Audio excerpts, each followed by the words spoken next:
Alright, back for another carving. So if you're seeing one of my videos for the first time, I'm a stone carver. I've been an artist for 25 years and I've been carving stone for the last 10 years. Alright, so I decided to go with this medium-sized stone for my next piece. It's actually sometimes a bit tricky to find stones that are really aligned for just the classic style grizzly bear walking. With soapstone, you often get lots of irregular shaped boulders, and so it can be a bit tricky to find just like a nice simple rectangular shaped block. Having these nice flat sides actually really helps to get a nice drawing in.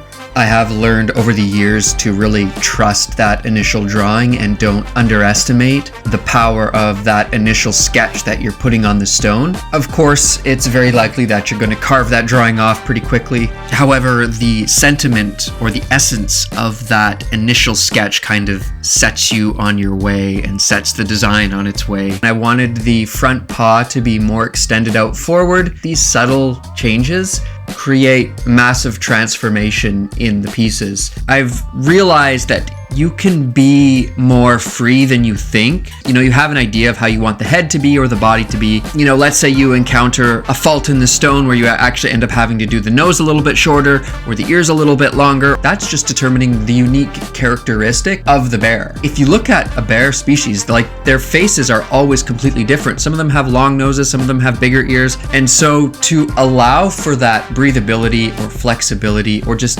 variation to come through in your design, it just allows for a unique character to come out.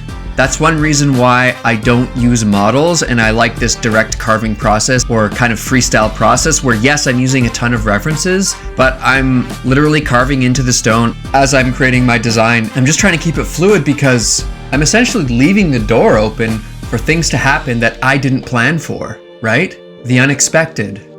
Yeah, so I really liked the design of this piece and I really love the color. The color turned out awesome too. It has some unique characteristics like these sort of lighter coloration patches on the legs, which I thought were pretty cool and definitely wanted to leave on there. So I did my best not to carve those off.